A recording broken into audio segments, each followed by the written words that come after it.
થઈ ગયું हो गया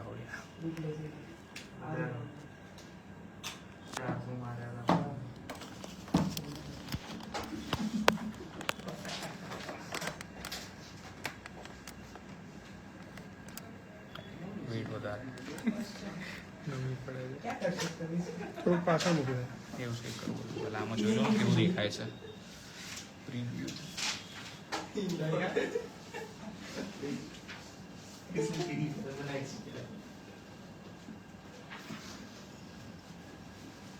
ચાલે તો ચાલે એથવીને એડ કર દે. એ બરાબર નહીં કરે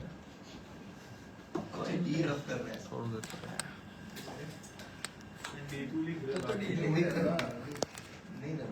ઓકે હજી કરી લાવવું પડશે થોડું બસ બસ બસ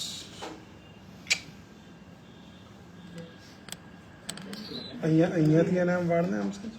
આને હું શું કરું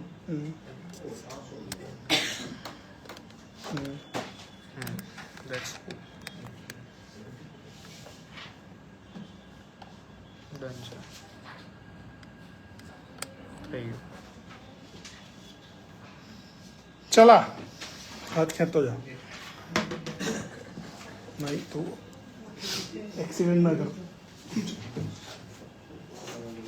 પાછી શરૂ કરી દઈશું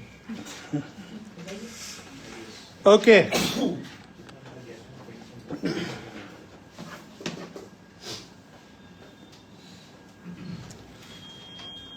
1 2 3 फर्स्ट सेशन योर्स बैकग्राउंड क्या है MBA एंड योर्स BBA ठीक है see we are starting with a subject called fixed income right fixed income basically क्या होता है बॉन्ड्स और डिबेंचर्स और उसके बारे में स्टडी होता है right so this subject basically we will be discussing it on Saturdays and Sundays, right? I will be covering the theoretical aspects. Mekin will be covering the practical aspects of this subject, right? Okay. So today the topic that we are discussing is fixed income instrument features, which is reading number 49, right? Book. Ha.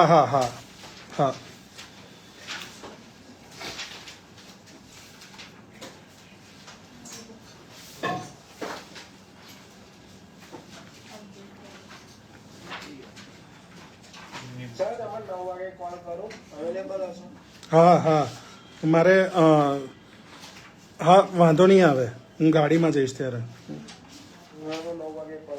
Yes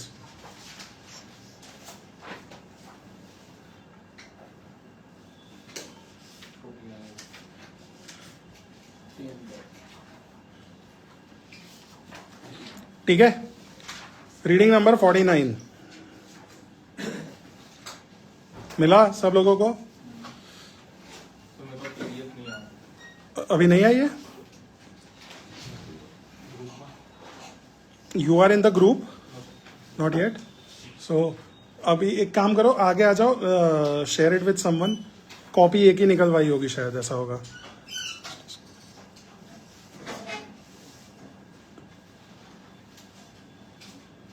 you will get it in next class tomorrow में you will get it सुगजर रोमिल मोगली आपके number पे किया है ना copy आपको कल मिल जाएगी okay features of fixed income security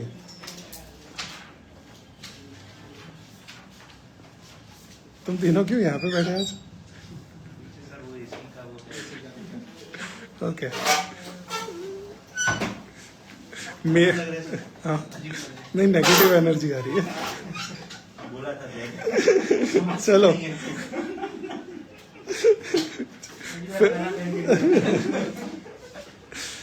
okay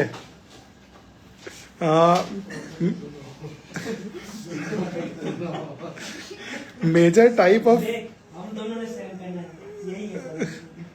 चलो major type of fixed income securities include loans which are private non-tradable agreements between a borrower and lender and bonds which are standardized tradable securities representing a debt investment, right?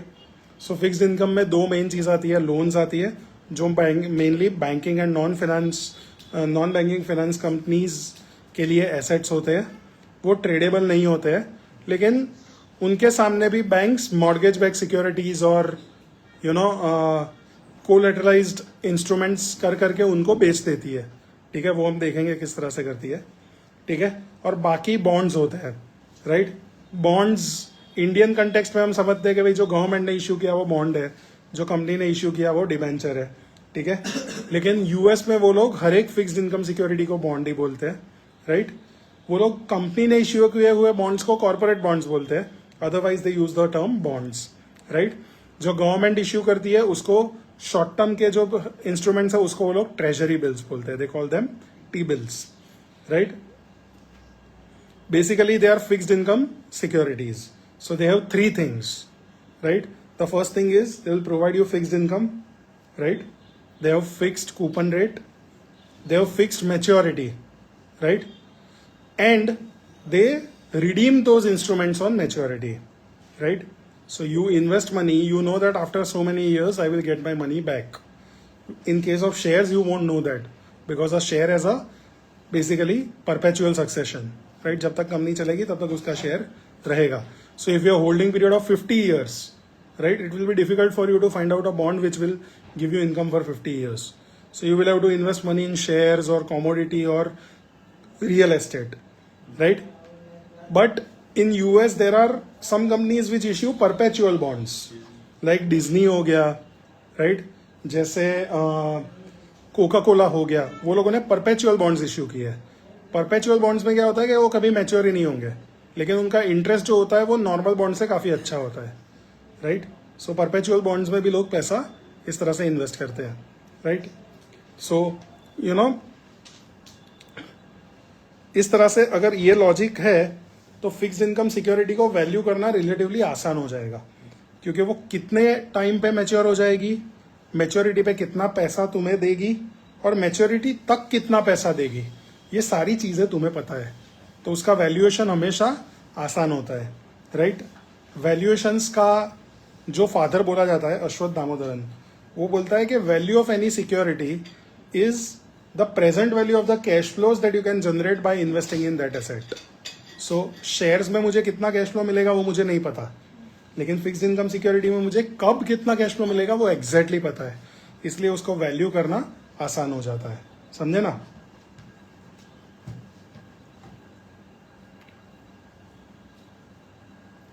फिर उसके अंदर भी लोग complicate करते हैं अलग अलग चीजें डाल के, ठीक है? वो पूरा अपने ये चैप्टर है, right? Investors in bonds are lending capital which is referred to as the principal or par or face value to the issuer of the bond. The issuer of the bond will be what? Government or company, right? The issuer of the bond promises to repay this principal amount plus interest, typically in the form of regular periodic coupon that is stated as a percentage of par. The capital raised is usually used to finance the long-term investment of the bond issuer. For a corporate issuer, loans and bonds are classified as long-term liabilities in the balance sheet, right? So basically क्या होता है कि bond का जो issuer होता है वो अपने लॉन्ग टर्म रिक्वायरमेंट्स के लिए बॉन्ड का इस्तेमाल करता है. उसके जो लॉन्ग टर्म फंडिंग रिक्वायरमेंट है, शॉर्ट टर्म फंडिंग रिक्वायरमेंट के लिए वो वर्किंग कैपिटल लोन ले लेगा या मनी मार्केट सिक्योरिटीज इश्यू करेगा, राइट? जैसे उसने सर्टिफिकेट ऑफ डिपॉजिट इश्यू कर दिया, राइट? या तो फिर ऐसी सिक्योरिटी जिसकी मैच्योरिटी 1 साल से कम है, राइट? और जो भी इश्यूअर है उसके बुक्स में वो नॉन करंट लायबिलिटी, मतलब लॉन्ग टर्म लायबिलिटी के फॉर्म में ये बॉन्ड के जो आउटस्टैंडिंग अमाउंट है वो रिफ्लेक्ट करेगी, राइट? सो नॉर्मली जब बॉन्ड इश्यू होता है तो क्या होता है, एक एसेट आता है in the form of cash और दूसरी एक लायबिलिटी क्रिएट होती है. सो नॉर्मली हम अकाउंट्स में एंट्री करते हैं cash account debit to bond account, right? And this bond is our liability. It goes on liability side and cash is our asset, which is our current asset. Okay. Key features are issuer. Major issuer of bonds are sovereign nationals and corporations. Sovereign national मतलब जो central government, ठीक है, right? Other issuers include local government, supranational entities, example IMF, quasi government entities sponsored by the government, जैसे railways, Indian Post, right? Special purpose entities which are corporations set up to purchase financial assets and issue asset backed securities which are bonds backed by cash flow from those assets. So यहाँ पे game खराब हो गई कि यहाँ तक तो ठीक था कि बॉन्ड कौन कौन इशू करता है, तो आरबीआई इशू करेगी, इंडियन गवर्नमेंट इशू करेगी, ठीक है, इवन स्टेट गवर्नमेंट इशू करेगी, आईएमएफ इशू करेगा, वर्ल्ड बैंक इशू करेगा, इंडियन रेलवे इशू करेगा, इंडियन पोस्ट इशू करेगा. फिर लास्ट में लोगों ने खराब कर दिया कि स्पेशल पर्पस एंटिटीज और corporations which are set up to purchase financial assets and issue asset-backed securities which are bonds backed by cash flows from those assets. सही है? So imagine that State Bank of India has total credit card receivable of 500 crores in Ahmedabad, right? Now these receivables are highly risky because they are not secured, right? But if a person defaults, then they charge interest as high as 3% per month. So the yield is around 40%, right? Now SBI wants to liquidate this, right? So what will SBI do? SBI will create a special purpose entity, right? SBI card company etc. करके कुछ नाम डालेगी. वो क्या करेगी? वो market में bond issue करेगी और हम जैसे आम जनता से पैसे कलेक्ट करेगी और वो पैसों से वो एसबीआई से जितने भी क्रेडिट कार्ड के रिसीवेबल्स है वो बाय कर लेगी, राइट? अब एसबीआई कार्ड कंपनी का धंधा क्या कि वो रिसीवेबल्स कलेक्ट करते जाना, जो भी डीले कर रहा है उसके ऊपर इंटरेस्ट चार्ज करते जाना और जो भी बॉन्ड होल्डर्स है उनको उनके प्रॉमिस टाइम पे कैपिटल और इंटरेस्ट देते जाना. सो this is a special purpose entity and जो इंस्ट्रूमेंट वो लोगों ने इश्यू किया उसका नाम क्या है? Asset backed security. What was the asset over here? Credit card receivable. ठीक है, अगर ये होम लोन के सामने होता तो वो हो जाता मॉर्गेज बैक्ड सिक्योरिटी, राइट? समझे ना? Is it okay? Maturity. The maturity date of a bond is the date on which the final cash flow is to be paid. Once a bond has been issued, the time remaining until maturity is referred to as the tenor of the bond. Bonds with original maturities of 1 year or less are referred to as money market security. So ऐसे bond जो मैंने 3 महीने 6 महीने के issue किए हुए वो money market instruments हो गए, right? Bonds with maturity of more than 1 year they are capital market securities. 3 साल 5 साल 6 साल, right? Bonds with no maturity are perpetual bonds, right? Perpetual bond issue करवाने के भी मजा आवे, right? You raise money, you don't know that you are gonna repay, you don't want to repay, so you have issued a perpetual bond. ठीक है, 8% लोग दे रहे हैं तो तुम बोल रहे हो अच्छा ठीक है चल 10% ले लेना, लेकिन कैपिटल नहीं दूंगा, राइट? कितना अच्छा लगता है, right? It is like a loan which you don't have to repay. ऐसा ही हुआ ना? But still they find investors. कैसा है, अजीब दुनिया है. उनका वो उतना होगा भी तो बड़ा ना, एक साइज जितना बड़ा होगा ना. क्या पता यार, अपने तो कभी, मैं तो कभी परपेचुअल में पैसा ही ना डालूं. સર કોઈ કંપની છે માની લો રિલાયન્સ છે એને ડેટ થ્રુ ફંડ રેઝ કર્યું 1000 કરોડ બેંકમાંથી લીધા 7% ઇન્ટરેસ્ટ અને 1200 કરોડ ડિબેન્ચર થ્રુ રેઝ કર્યા 8%. તો બેંક વેટેજ કોને વધારે આપશે? એટલે વેટેજ એટલે જે ડિસિઝન પાવર હોય, માની લો જે બેંક જે લોન દેતા હોય એનું અમુક હોય ને કે તમે આટલું જ રિસ્ક લઈ શકો છો. આપણે ઓલા દિવસે લાસ્ટ લેક્ચર કોવેનન્ટ્સ ની અંદર તું એટલે જે भी लोन આપનાર बैंक છે से SBI has given loan of 1000 crore. तो एसबीआई ने जब लोन दी होगी तब पहले से बोला होगा कि भाई तेरा डेट इक्विटी जो है वो 2:1 से खराब नहीं होना चाहिए. वो डेट इक्विटी के अंदर तू फ्यूचर में जो पैसा लोन से उठाने वाला है वो भी कवर हो जाएगा. समझा? सो 10,000 1,000 प्लस 1200 तो टोटल 2200 करोड़ हुआ. तो उसके सामने तेरी 1100 करोड़ की इक्विटी चाहिए ही चाहिए. अगर तेरी 1100 करोड़ की इक्विटी है तो ही तू और 1200 करोड़ रुपए रेस कर पाएगा. सो जब भी तेरे को बैंक वाला फाइनेंसिंग होगा तो उसके अंदर पहले से तेरे ऊपर रिस्ट्रिक्टिव प्रोविजंस डाले जाएंगे. इसीलिए borrowing from a single person और a bank, right, is always more restrictive than borrowing money from bond और डिबेंचर. क्योंकि डिबेंचर के अंदर जो रिस्ट्रिक्टिव प्रोविजंस होते हैं वो इतने स्ट्रिंजेंट नहीं होते, right? So this is the reason why people borrow from people like us, right? Perpetual bond હોય એ મારે સેલ કરવા જેમ બોન્ડ માર્કેટમાં તેમાં એ થાય because interest rates fluctuate, right? तो क्या होगा कि अगर इंटरेस्ट रेट कम हो गया तो बॉन्ड की प्राइस बढ़ जाएगी, तो तेरा बॉन्ड बेच पाएगा, परपेचुअल बॉन्ड वो होगा। सही है। Principal, the par value of bond is the principal amount that will be repaid.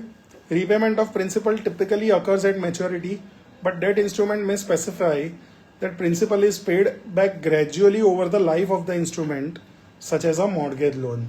ठीक है, नॉर्मली क्या होता है कि हम अपना अंडरस्टैंडिंग ये है कि 1000 रुपए का बॉन्ड है तो 10 साल तक सिर्फ इंटरेस्ट मिलेगा और 10वें साल पे 1000 प्लस इंटरेस्ट दोनों मिल जाएंगे, ठीक है? लेकिन कभी कभी ऐसा होता है कि जो रीपेमेंट होता है वो भी लोन के प्रिंसिपल की तरह होता है कि पहले साल मैंने क्या किया, मैंने 100 रुपए रीपे किए प्लस 1000 के ऊपर इंटरेस्ट दिया। दूसरे साल मैंने 900 रुपए के ऊपर इंटरेस्ट दिया और 100 रुपए रीपे किए। तीसरे साल मैंने 800 रुपए के ऊपर इंटरेस्ट दिया और 100 रुपए रीपे किए। सो इस तरह से भी मैं स्ट्रक्चर्ड कर सकता हूं, समझे ना, राइट? ओके। पर नॉर्मली अपने जो बॉन्ड में पैसा डालते हैं, राइट, जो भी इंडिया में जो भी अभी अवेलेबल इन्वेस्टमेंट्स है वो सब में principal repayment at the end of the term ही होता है। लेकिन उसमें तुम्हारे पास ऑप्शन होता है कि तुम्हें इनकम कब कब चाहिए, तुम्हें मंथली चाहिए, क्वार्टरली चाहिए, पूरी की पूरी 5 साल के एंड पे चाहिए, राइट? तो ऐसे ऑप्शन तुम्हारे पास इनकम लेने के होते हैं, प्रिंसिपल कब देना है उसके अंदर ऑप्शन नहीं होता है practically. Coupon rate and frequency, the coupon rate on a bond is the annual percentage of its par value that will be paid to the bond holders. Some bond make coupon interest payment annually, while other make it semi-annually, quarterly or monthly, right? So monthly ले लो, 9% ब्याज है, right? तो 0.75% per month, right? लेकिन 0.75 को मैं 1.0075 raise to 12 करूंगा तो वो 9% से बढ़ जाएगा, right? तो effectively 9% per year is 0.7207 per month होगा, राइट? 0.7207 को मैं 12% से वो करूंगा, 1.007207 रेज टू 12 करूंगा तो वो एग्जैक्ट 9% पे आएगा, राइट? तो तुम्हें जो भी इंटरेस्ट मिल रहा है, सालाना इंटरेस्ट वो लोगों ने मेंशन किया है, उसको डायरेक्टली डिवाइडेड बाय तुम्हारी फ्रीक्वेंसी करोगे और सोचोगे कि मेरे को इतना इंटरेस्ट मिलेगा, उतना नहीं मिलेगा, क्योंकि एक्यूमुलेशन की इम्पैक्ट आएगी वहां पे, समझे? तुम कैलकुलेटर पे डालो 1.0075 रेज टू 12 तो it will B effectively 9.2% per annum, not 9%, समझे? Because of time value of money. Yes. A $1,000 par value semi-annual bond with 5% coupon would pay 2.5% of 1,000, which is 25 every 6 months, right? तो ऐसा bond जो 5% साल में एक बार देता है और ऐसा बॉन्ड जो 2.5% साल में 2 बार देता है, तो 2.5% जो साल में 2 बार दे रहा है उसकी इफेक्टिवली जो वैल्यू है वो 5% से ज्यादा हो जाएगी, समझे ना? यस, क्योंकि वो जो पहला 2.5% तुम्हें 6 महीने के बाद मिला वो तुम 6 महीने ब्याज पे लगाओगे, राइट? तो तुम्हें 2.5 अभी मिला वो प्लस 2.5 6 महीने और 12 महीने के बाद मिलने वाला है वो प्लस 2.5 का 6 महीने का ब्याज, तो effectively it will be more than 5%, समझे? फॉर एग्जांपल अगर कुछ है ऐसा कि मैं तो 1 साल के बाद सारा जो इनकम है 1 साल के एंड में रिडीम करूंगा, तो उसमें फॉर एग्जांपल 9% है, तो जब मुझे आएगी तो मुझे वो 9% से इफेक्टिवली कम ही पहुंचेगा ना अमाउंट में? नहीं, वो 9% ही पहुंचेगा, अगर सालाना है तो 9% ही पहुंचेगा, तेरे 100 के 109 ही होंगे, राइट? लेकिन अगर मैं तेरे को बोलता हूँ कि 9% कंपाउंडेड सेमी एन्युअली, तो मैं तुझे क्या कर रहा हूँ कि 4.5 6 महीने के बाद दे रहा हूँ और 4.5 12 महीने के बाद दे रहा हूँ, तो इफेक्टिवली तेरे को 9.1 9.2% रिटर्न हो जाएगा तेरा, समझा? That is the game. So इसीलिए यू नो अभी एक कियारा आडवाणी की एड आती है एयू बैंक की कि मेरी बैंक तो मुझे हर महीने इंटरेस्ट देती है, right? So what is that? मैं तुम्हें बोलूं कि सेविंग अकाउंट पे 6% ब्याज, राइट? लेकिन 6% हर महीने दूंगा तो मैं आपको आधा टका हर महीने के एंड पे दे रहा हूं, तो effectively it will B 6.2 6.3%, right? Yes, better for the investor, right? So that is the game. Okay, ये तुम्हारा जो कैलकुलेटर है ना, उसको एकदम अच्छी तरह से यूज़ करना आ जाएगा ना, तो तुम्हें इफेक्टिव रेट और वो सारी चीज़ें भी कैलकुलेट करना आ जाएगा। तुम्हें मल्टीपल ऑप्शंस दिए जाते हैं कि 9% एन्युअली या 4.4% सेमी एन्युअली, कौन सा ऑप्शन बेटर, तो कैलकुलेटर में डाल के तुम इफेक्टिव रेट निकाल सकते हो इजीली, एक क्लिक पे तुम्हारा काम हो जाएगा। ओके, सम बॉन्ड्स पे coupon based on variable market rate of interest at the date of coupon payment. Other bonds are called floating rate notes or floaters. Floating rate notes मतलब क्या, कि वो जो है अपना इंटरेस्ट रेट मार्केट के interest rate के हिसाब से एडजस्ट करेंगे, राइट? तुम इमेजिन करो तुम एक कंपनी हो जिसको पैसा चाहिए 10 साल के लिए, ठीक है? आज यूएस में और इंडिया में सब जगह इंटरेस्ट रेट बहुत ऊपर चले गए हैं, ठीक है? और अभी तुमको पैसा रेस करना है तो तुम्हारे क्रेडिट रेटिंग के हिसाब से तुमको 10% ब्याज देना पड़ेगा, राइट? लेकिन अगर 5 साल के बाद इकोनॉमी ड्रास्टिकली इंप्रूव हो गई, राइट, इंडिया में पैसों का सप्लाई बहुत ही बढ़ गया, राइट, तो फिर क्या होगा, इंटरेस्ट रेट धीरे धीरे करके नीचे आ जाएंगे, राइट? लेकिन तुम तो 10% का कमिटमेंट देके बैठे हो 10 साल के लिए, राइट? तो तुम क्या करोगे, तुम तो मार्केट में रेट अभी 9% है, फिर भी तुम 10% दे रहे हो, फिर मार्केट में 60% हो जाएगा, फिर भी तुम 10% दे रहे होंगे, तो you are at a loss as a company, right? तो तुम क्या करते हो, तुम इसकी जगह फ्लोटिंग रेट बॉन्ड्स इश्यू करते हो। तुम इन्वेस्टर को बोलते हो कि भाई देख, हर 6 महीने पे हम इंडिया के अंदर इंटरेस्ट रेट्स देखेंगे, वो इंटरेस्ट रेट्स किस तरह से मूव हो रहे हैं, उस तरह से मैं तेरे को रिस्क प्रीमियम दूंगा। तो अगर अभी इंटरेस्ट रेट 6 महीने के एंड पे 7.5% है, तो मैंने तेरे को 1.5% का रिस्क प्रीमियम दिया, तो मैं तुझे 9% दूंगा। 6 महीने के बाद वो रेट बढ़ के 8% हो गया, तो मैं तुझे 9.5 भी दूंगा। लेकिन अगर 6 महीने के बाद घट के वो 6 हो गया, तो मैं तुझे 7.5 ही दूंगा। So these kind of bonds are known as floating rate bonds. They are good for issuer, not good for investor. Investor who wants to lock in his money at higher rate of interest, उसके लिए ये इतना अच्छा नहीं है, right? लेकिन जब market में इंटरेस्ट रेट्स कम हो, राइट, तो फिर बहुत दिक्कत वाली बात हो जाती है, राइट? और मेरा ऐसा मानना है कि बॉन्ड के अंदर पैसा इन्वेस्ट करने के लिए, राइट, तुम्हारे पास एक डिसेंट एक्यूमुलेशन ऑफ वेल्थ होना चाहिए, तभी जाके तुम्हें बॉन्ड में पैसा डालना चाहिए। If you are someone who wants to create wealth, then bonds are not an option, because if you consider taxation and if you consider inflation, the return of bond is practically zero, right? अगर 8% का interest है और तुम 30% tax bracket में हो, तो 8% पे 2.4% तो सरकार ले जाएगी तुम्हारे पास बचेगा 5.5%, और 5.5% तो आजकल के टाइम पे इन्फ्लेशन ही 5-5.5% है, तो effectively what you will gate is nothing. So bond में पैसे डालने से तो अच्छा है वो पैसा तुम स्पेंड कर दो, गाड़ी ले लो, राइट, ज्वेलरी ले लो, राइट, कोई लग्जूरियस ऐसी चीज़ ले लो जिसकी तुम्हें 2-3 साल के बाद ज़रूरत पड़ने वाली है, राइट? अभी तुम्हारे एसेट कम दिखेंगे, लेकिन फ्यूचर में तुम्हारी टैक्स लायबिलिटी और तुम्हारे फ्यूचर के आउटफ्लोज जो है वो कम हो जाएंगे, राइट? सो बॉन्ड के अंदर at this age, right, with this inflation and this tax rate, it is not a decent option.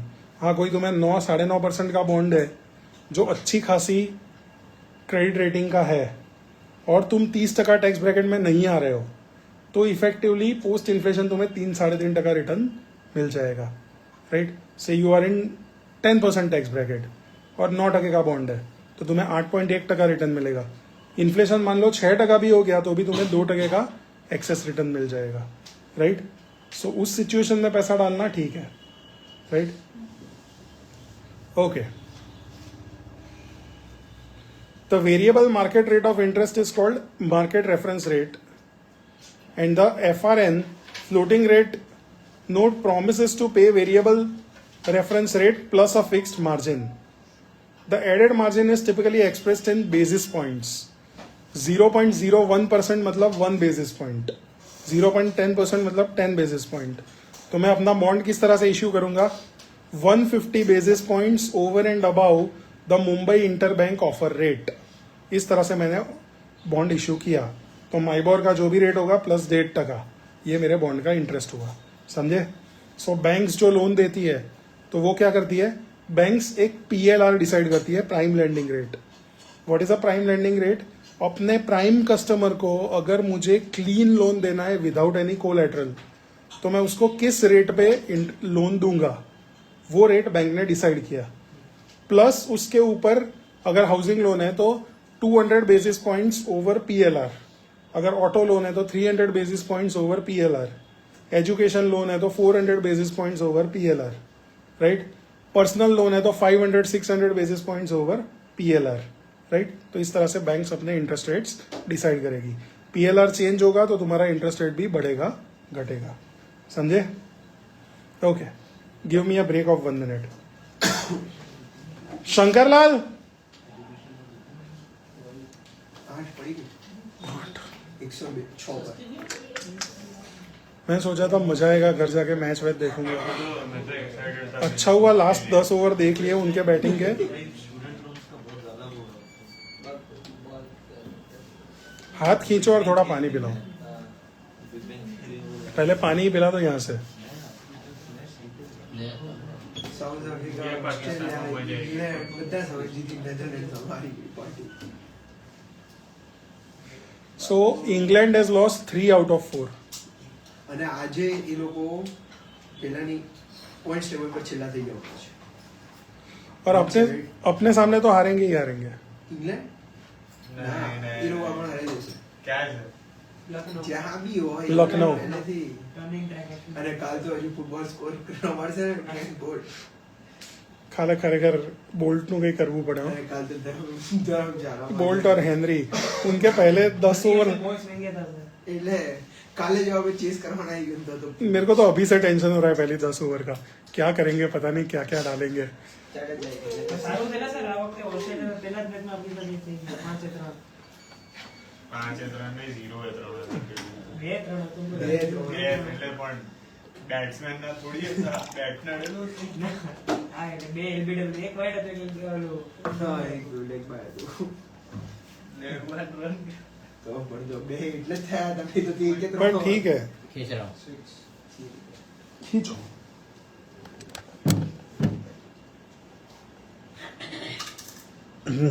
बस એજ્યુકેશન તો નહીં તો કોલેટર આપણે ઘરમાં કરે તો પછી થોડો પ્રોસેસ કરી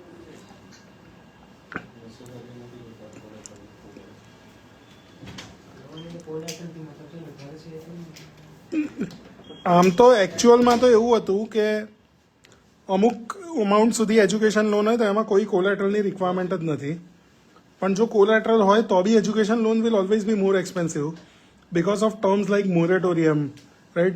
तो जब तक कमाएगा नहीं तब तक तेरे से मैं पैसे नहीं लूंगा, राइट। तब तक इंटरेस्ट भी लोन में कन्वर्ट हो जाएगा, इस तरह के कंडीशंस होते हैं। तो बैंक के लिए वो बड़ा रिस्की हो जाता है, राइट।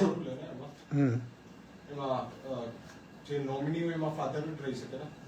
એ મને નથી ખબર। હા સર હા એવું જ છે। એક ઇન્કમ પાર્ટનર હોવો જોઈએ તમારો અચ્છા, એટલે પણ એવું નહીં, એજ્યુકેશન લોન લેવી હોય તો તારા નામે ના લેવાય, તું અને તારા પપ્પા બેઉના નામે લેવી પડે। એટલે પેલામાં નોમિની નોમિની કઈ હોય છે પણ નોમિની એટલે ગેરંટર।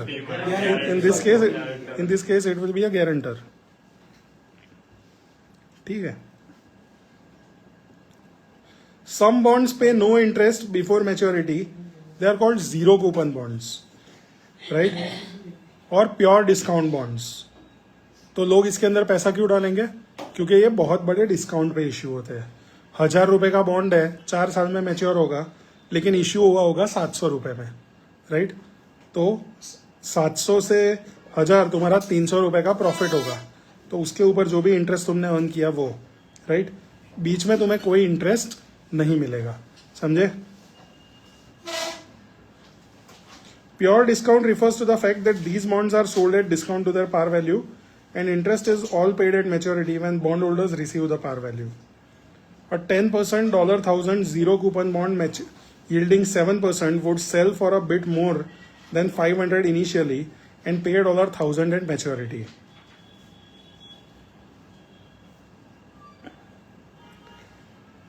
Okay. હેલો સર, हाँ जी,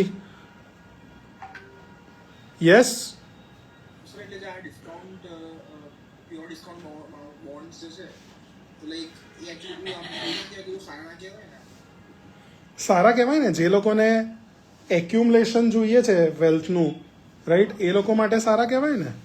લાઈક રેગ્યુલર કેશ તો ના મળતું હોય। હા, પણ those who want accumulation, right, કે મારે મારા પૈસા જે છે એ કે 5 વર્ષ સુધી મને પૈસાની વચ્ચે જરૂર જ નથી, રાઈટ? તો એ લોકો માટે સારા. એટલે depending on your requirement, whether your requirement is income or your requirement is accumulated income, તો ધીઝ આર ઓપ્શન્સ.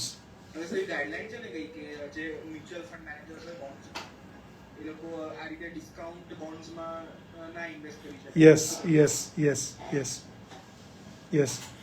કારણ કે ફિક્સ્ડ ઇન્કમની અંદર they have to distribute dividends, એટલે એ લોકો બધા પૈસા આમાં બ્લોક કરી નાખે તો વોટ વિલ હેપન? યસ या ओके. अच्छा, ये लोगों ने ये कैसे वर्कआउट किया कि भाई 10 साल का $1000 का बॉन्ड है, ठीक है, 0 कूपन बॉन्ड है, और मार्केट में 60% यील्ड है, तो वो 500 का होगा लगभग. वो कैसे वर्कआउट किया ये लोगों ने? सो द प्रेजेंट वैल्यू, हाँ, they have calculated the present value. Future में क्या मिलेगा? 1000, राइट? बीच में क्या मिलेगा? 0. सो PMT इज 0, राइट? टर्म कितना है? 10, और डिस्काउंट रेट कितना है? 7%. तो वो लोगों ने वर्कआउट किया. There is a rule of 72 in finance. 72 divided by interest rate. 72 divided by interest rate is your doubling period, right? तो अगर 60% ब्याज है तो 72 डिवाइडेड बाय 7, राइट? मतलब 10 साल में पैसे डबल होंगे. तो 10 साल के बाद अगर मुझे 1000 चाहिए तो आज कितने लगाने पड़ेंगे? 500 लगाने पड़ेंगे. तो वो एक एस्टिमेशन से भी वर्कआउट हो सकता है, राइट? रफली राइट. एक्चुअल में વધારે एक्यूरेट છે rule of 69, which is 0.35 plus 69 upon interest rate. Okay. Seniority, ये सबसे इंपॉर्टेंट चीज है. In the event of bankruptcy और लिक्विडेशन किसको पहले पैसा मिलेगा? वो बोला जाता है senior debt, right? So in the event of bankruptcy और liquidation, debt investors claim on the issuer's asset rank above those of equity investors, making debt senior to the equity in capital structure of the issuer. However, not all debt claims rank equally. Senior debt ranks higher than junior debt, also called the subordinated debt, making senior debt less risky investment from a credit risk perspective, right? So अभी इसने example दिया ना तेरी ने कि 1000 करोड़ मैंने SBI से उठाए और 1200 करोड़ मैंने पब्लिक से उठाए, राइट? और रिलायंस की लिक्विडेशन क्राइसिस आ गई तो रिलायंस को 1000 करोड़ पहले SBI को देने पड़ेंगे. क्यों? क्योंकि बैंक का जो डेट होता है is always more senior than bonds and debentures, right? So that is the thing. लेकिन bonds and debentures are more senior than preference shares, and preference shares are more senior than equity shares, right?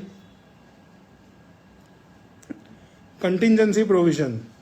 A bond may have embedded options such as call option, put option, or right to convert the debt into equity.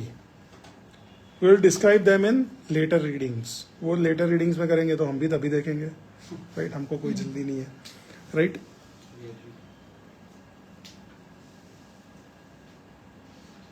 Yield measure.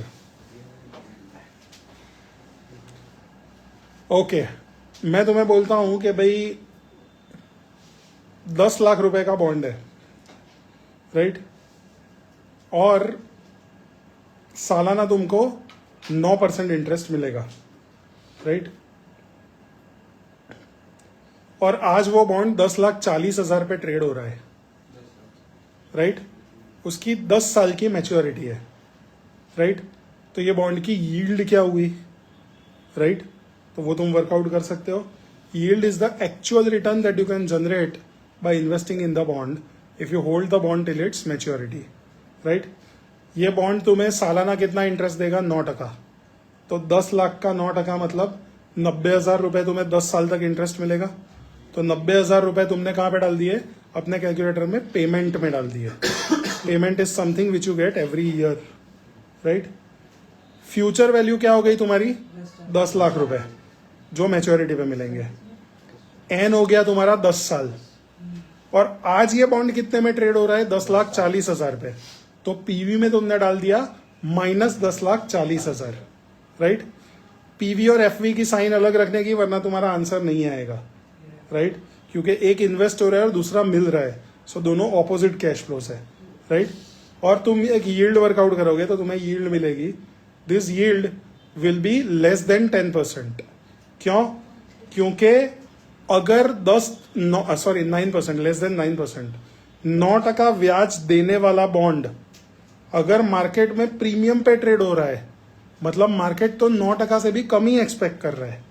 अगर market 9% से ज्यादा expect कर रहा होता तो ये bond premium पे trade नहीं हो रहा होता। तो इसका यील्ड जो है वो इफेक्टिवली 8-8.5% के आसपास आएगा। सुआवेज 8.4%। सो मार्केट यील्ड क्या है तुम्हारा? 8.4%। समझे? तो ये बॉन्ड में अगर तुम 10,40,000 लगाओगे, भले तुम्हें कूपन 9% मिल रहा है, लेकिन तुम्हें जो इन्वेस्टमेंट पे रिटर्न मिलेगा वो 8.4% ही मिलेगा। समझे ना? सो कोई भी बॉन्ड में इन्वेस्ट करने के पहले वो कितना इंटरेस्ट देता है वो नहीं देखने का, उसका यील्ड क्या है वो देखने का। Bond is trading at what YTM। ठीक है, मैं तुम्हें अगले क्लास में प्रैक्टिकली इंडिया के अंदर अभी जो बॉन्ड्स ट्रेड हो रहे हैं उसका पूरा का पूरा डिटेल दिखाऊंगा कि ये बॉन्ड्स ट्रेड होते हैं, मिनिमम अमाउंट कितना है, कूपन रेट कितना है, और हर एक के यील्ड कैलकुलेटेड है। तो तुम यील्ड के बेस पे, अपने टर्म के बेस पे, अपने कैपिटल के बेस पे तुम अपना इन्वेस्टमेंट सिलेक्ट कर सकते हो, अगर वो तुम्हारे क्रेडिट रेटिंग में बैठ रहा है तो। अगर तुम्हारे क्रेडिट रेटिंग में वो बैठ नहीं रहा है तो नहीं करने का। Any investment below BB grade is not safe. तो वहां पे तुम्हें मिनिमम 12-15% का इंटरेस्ट चाहिए, वो तो फिर अदरवाइज जंक कैटेगरी में चला जाएगा। Okay, given a bonds price and, हाँ जी, હા સર, તો જ્યારે પ્રીમિયમ પર બોન્ડ ટ્રેડ થાય, हाँ जी, હા તો ત્યારે લાઈક તો બી ઇન્વેસ્ટર્સ કેમ ખરીદતા હોય છે? કારણ કે જે બોન્ડની જે yield હોય ને એ લોકોના એક્સપેક્ટેડ રિટર્ન કરતા વધારે હોય, ઓકે, રાઈટ। કારણ કે અગર પાછું અગર ઇન્ટરેસ્ટ લાઈક અગર ઘટી જાય, એટલે ઇન્ટરેસ્ટ રેટ્સ વધી જાય, તો પછી બોન્ડની પ્રાઇસ ઘટી જશે, ત્યારે એ લોકોનો લોસ ના થાય કેપિટલ? થાય ને પોસિબલ। પણ તું આ ટાઈમમાં દેખે કે ભાઈ અત્યારે almost interest rate peak out થઈ ગયા છે, રાઈટ। તો પછી વધારે ઇન્ટરેસ્ટ રેટ વધવાનો બહુ સ્કોપ નથી। તો હવે તું એવા બોન્ડ્સ ગોત કે જે તારી yieldમાં બંધ બેસતા હોય, જે તારા એક્સપેક્ટેશનથી વધારે yield ઓફર કરતા હોય, તો this is the right time to invest in those bonds, right, if you are a believer in fixed income. Sir એકવાર સમજે છે yield rate અને interest rate વચ્ચે કઈ રીતે difference છે? જો તું 9% આપી રહ્યો છું મને 100 રૂપિયા ઉપર, અને હું 10% એક્સપેક્ટ કરી રહ્યો છું, બરાબર? તો હું તારા 100 રૂપિયાના બોન્ડના 100 રૂપિયા નહીં આપું, તને 90 રૂપિયા જ આપીશ। કેમ? કારણ કે 90ના 10% એ 9 રૂપિયા થાય। પણ હું 60% જ એક્સપેક્ટ કરી રહ્યો છું ને તું મને 9 રૂપિયા આપી રહ્યો છું, તો હું તને 9/0.07 કરીને હું તને 115-120 રૂપિયા આપીશ। US માં જે હમણાં પ્રોબ્લેમ છે એના લીધે? Exactly, right. Okay, given a bond's price and its expected cash flows, we can calculate the expected return from investing in bond referred to as bond's yield. For a fixed coupon bond, when price falls, the bond offers a higher yield, and when price rise, the bond offers a lower yield. बराबर है? Bond की price बढ़ गई तो yield कम हो जाएगा, bond की price कम हो गई तो यील्ड बढ़ जाएगा। लॉजिकल, क्योंकि तुम कम इन्वेस्ट करोगे और तुम्हें सेम अमाउंट मिलने वाली है तो तुम्हारा यील्ड बढ़ जाएगा। As such, price and yields are inversely related, right? We'll perform yield calculation in later readings. वो भी later में करेंगे वो लोग, तो हम भी later करेंगे।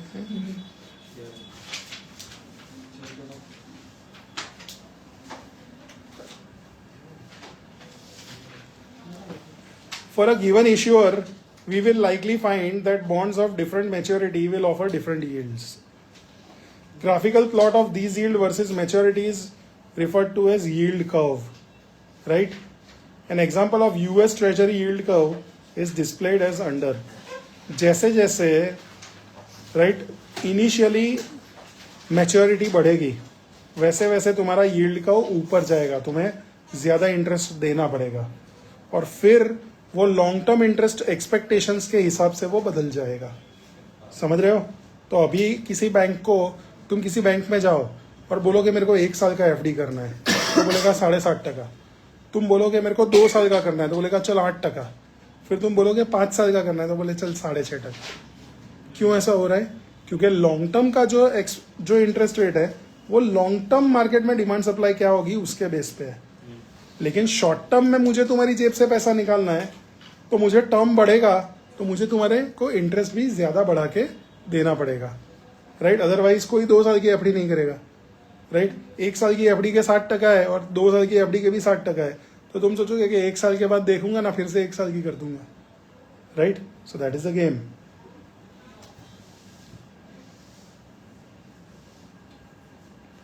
सो यील्ड कर्व जो होते हैं वो नॉर्मली अपवर्ड स्लोपिंग होते हैं, राइट? उन्हें नॉर्मल यील्ड कर्व बोला जाता है। और कभी कभी यील्ड कर्व डाउनवर्ड स्लोपिंग होते हैं, वैसा डिप्लेशन और जब इकोनॉमी की बैंड बजी होती है तब होते हैं, राइट? कि अभी एकदम खराब टाइम आने वाला है तो नियर टर्म के इंटरेस्ट रेट्स बहुत ज़्यादा है और फिर वो खराब टाइम चला जाएगा तो इंटरेस्ट एकदम नॉर्मलाइज हो जाएंगे, तो लॉन्ग टर्म के इंटरेस्ट रेट एकदम कम है, तो वो एकदम विचित्र टाइम में होगा। So normally yield curves are upward sloping.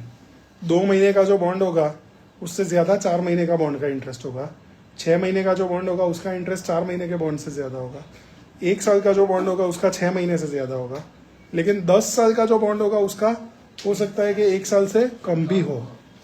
समझे? Is it okay? तो नीचे वाला पैराग्राफ पढ़ लो।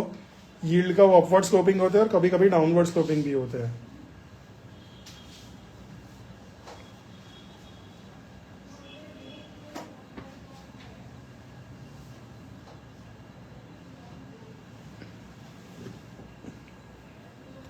शंकरलाल, मैं क्या बोलता हूँ, थोड़ा पाछड़ जाओ ना, पूरा एडजस्ट होना पड़ेगा मेरे को।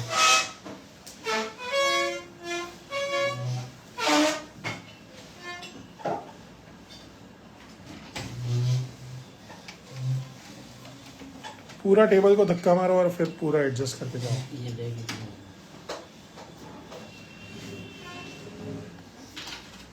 ए, तू पढ़ से पग जो પેલાનો બી જોજો, તમારા પગ નહીં આવી જાય।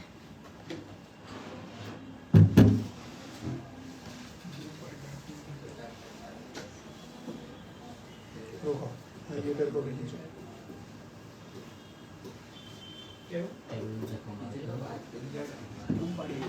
પાછળ જોઈએ હજી ના પડી શકે। चिंता मत कर, हो जाएगा, तेरा पैर को कुछ नहीं होगा।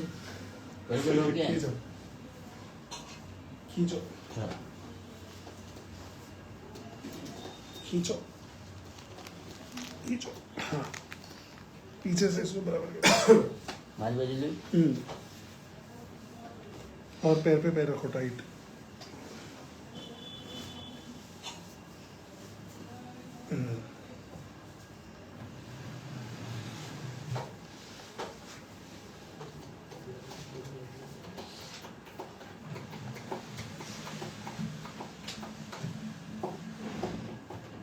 बराबर है। ओके, हाथ ऊपर कर दो।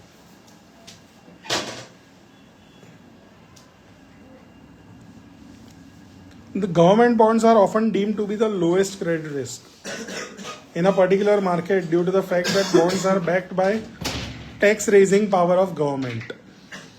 So government के जो बॉन्ड होते हैं वो सेफेस्ट होते हैं, राइट?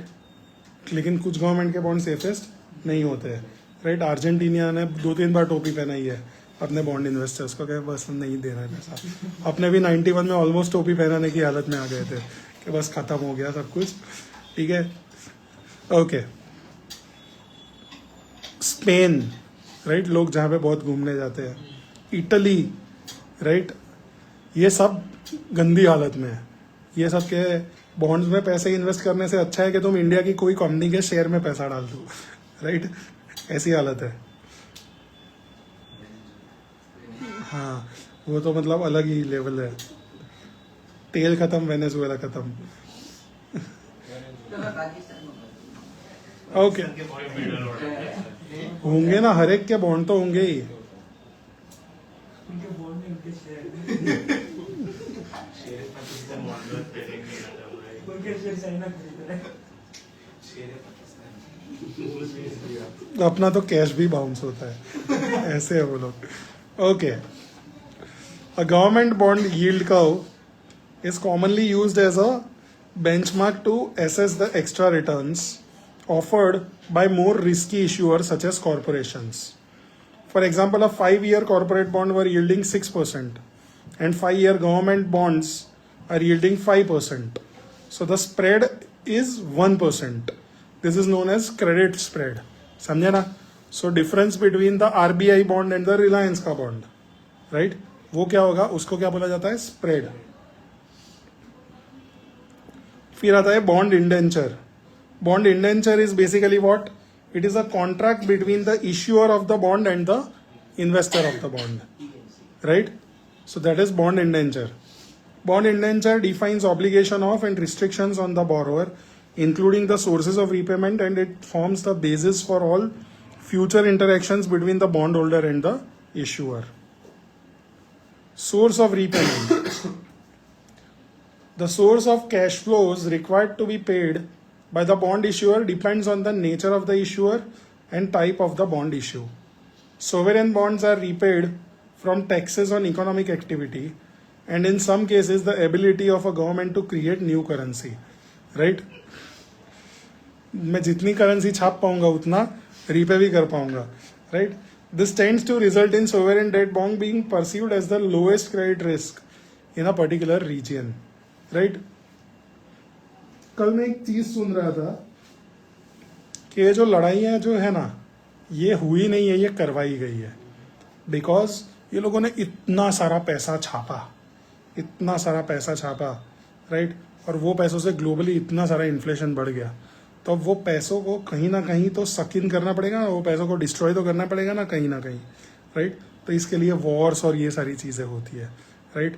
कि जो इफेक्टिवली हर एक जगह पे यूएस में पैसा छपा, राइट? फिर वो पैसा इंडिया में FII के फॉर्म में इन्वेस्ट हुआ, इंडिया में आया, अब दुनिया में लड़ाई लग गई तो FII अपना पैसा विड्रॉ कर करके चले जाएंगे, तो इंडिया में से वो पैसा निकला, तो इंडिया का तो सब सिचुएशन नॉर्मलाइज हो गया, राइट? तो इस तरह से ये कमीनापन होता है, राइट? तो ये यूएस वाले और ये लोग वॉर को कभी एंड ही नहीं होने देंगे. एक जगह पे चल रही है, कहाँ पे खत्म होने की कगार पे है, तो दूसरी जगह पे आग भड़क गई.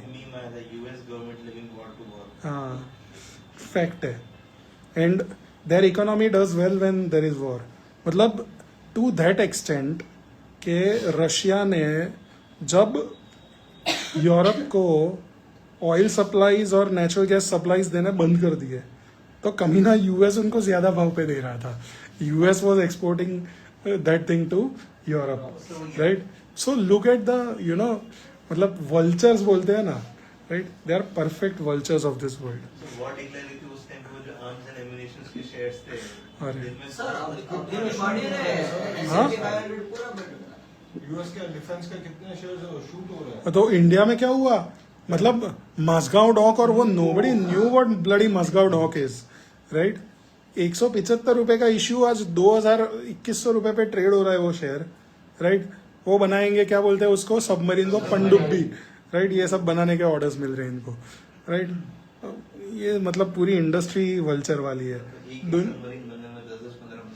वही 3 सबमरीन का ऑर्डर है तो शेयर 300 गुना चढ़ गया, दाड़, राइट? कोचिन शिपयार्ड, क्या नॉनसेंस है ये, क्यों चल रहे हैं? मतलब ऐसा तो कोई धंधा होता है यार, ठीक है? मेरे को जब भी ये डिफेंस, ये दवाई, ये सब के शेयर बढ़ते हैं ना, तो मेरा दिमाग सटक जाता है कि मतलब दीज आर ऑल बेकार companies, they should not rise, right? मतलब जहाँ पे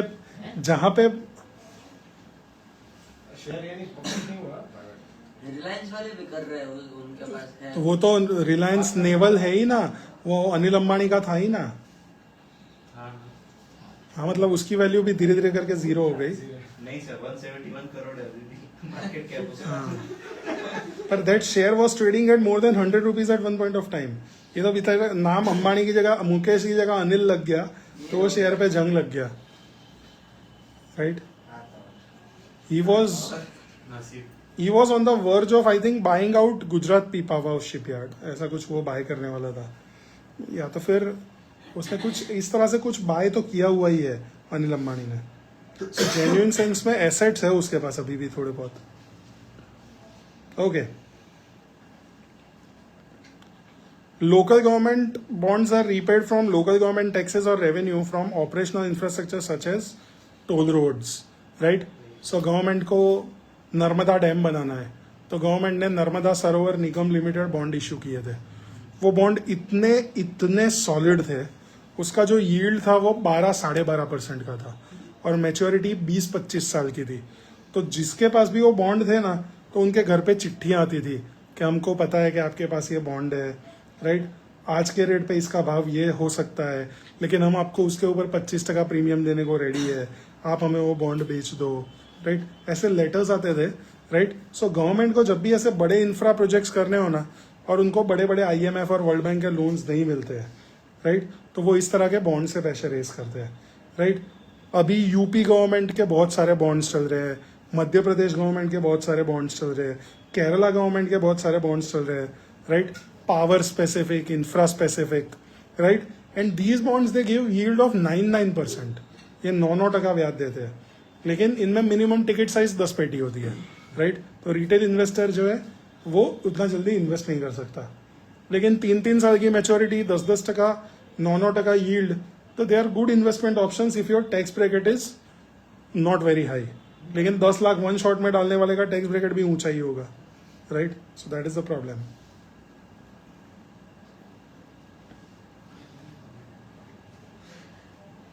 The source of repayment for corporate bond depend on the type of bond issue. Secured bond is repaid from operating cash flows of a company with added security of legal claim called a lien or pledge on specific assets of the company which are referred to as collateral in the event of issuer default. Right?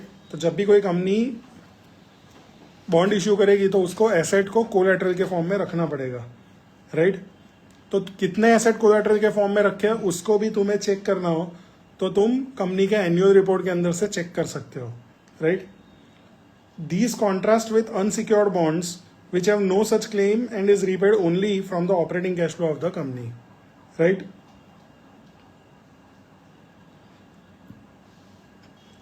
For an asset backed security, financial assets held by the special purpose entity that has issued the ABS provides the cash flow promised to the ABS investors. We will discuss these in more detail in later readings. Right? Bond covenants. Covenants मतलब restrictive provisions. ऐसी चीजें, ऐसी conditions जो मुझे restrict करती है। कुछ मुझे बोलती है कि तू ये नहीं कर सकता, उसे बोला जाता है नेगेटिव कोवेनेंट्स। और कुछ मुझे बोलते हैं कि तू ये करेगा, उसे बोला जाता है एफर्मेटिव कोवेनेंट्स। जैसे तू कोलैटरल रखेगा, तू टाइम पे इंटरेस्ट पे करेगा, अगर इंटरेस्ट पे नहीं हुआ टाइम पे तो तू इंटरेस्ट के ऊपर भी इंटरेस्ट देगा, तो ये सारे क्या हो गए, एफर्मेटिव कोवेनेंट्स। तू अपने डेट इक्विटी को 2:1 से ज्यादा नहीं करेगा, तू नई लोन नहीं लेगा, तू मर्जर एंड एक्विजिशन नहीं करेगा, ये सब क्या हो गए, नेगेटिव कोवेनेंट्स। सो कोवेनेंट तो रिस्ट्रिक्शंस ही है, एफर्मेटिव मतलब ये करके रिस्ट्रिक्शन और नेगेटिव मतलब ये ना करके restriction, right. While debt covenants do not provide voting rights in the same way as equity, certain legal rules known as covenants can be written onto bond indenture. Affirmative covenants specifically specify requirements that issuer must fulfill.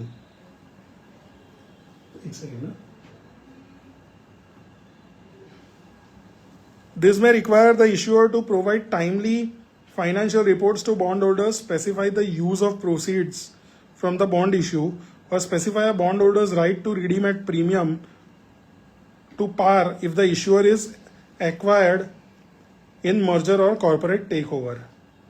Two examples of affirmative covenants are cross default and pari passu. ये important है.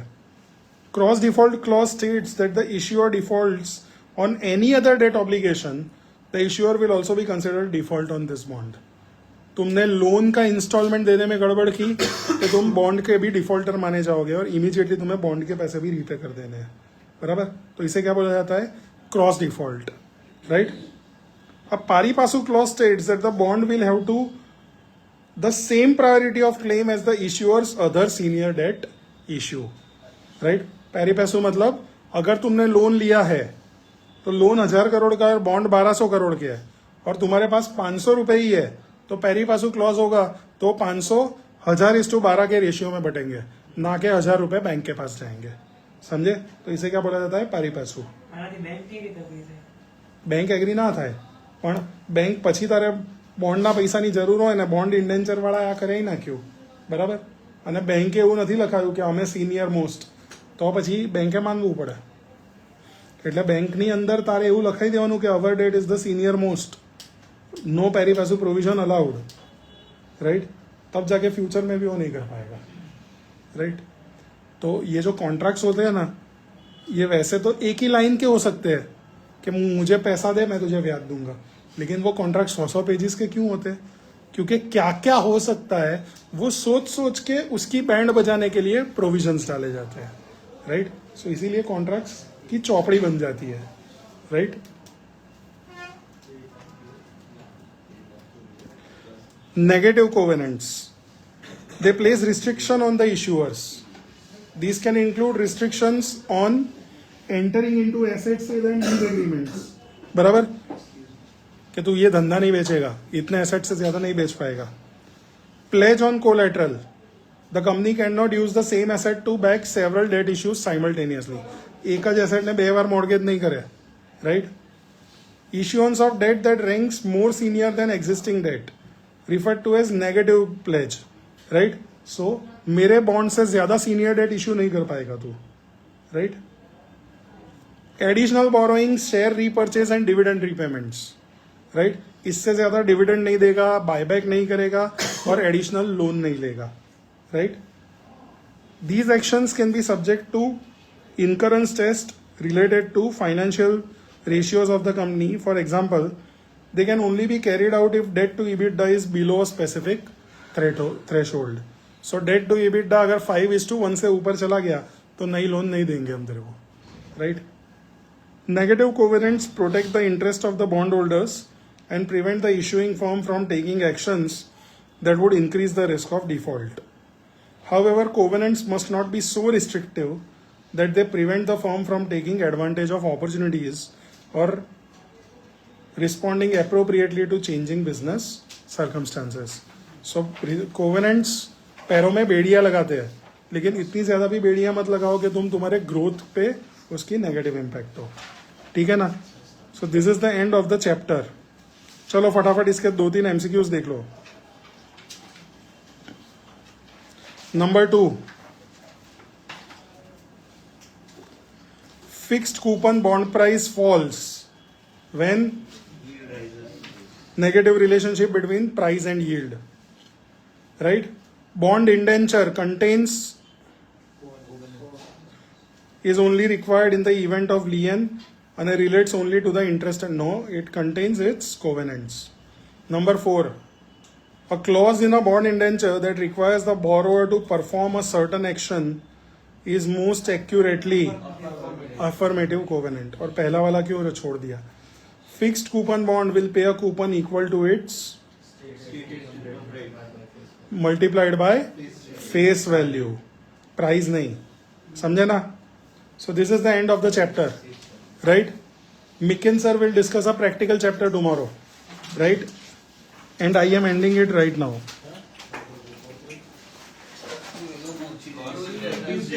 બહુ વહેલો પહોંચ્યો. સાડા 9 પહોંચ્યો.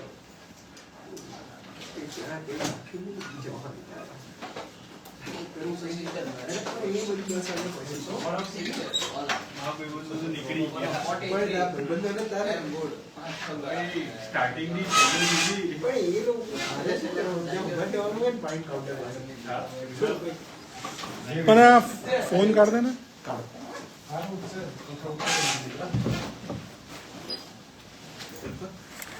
ગરબો કરવા ગઈ છે? ના ભાઈ ના, આ તો આખા દિવસ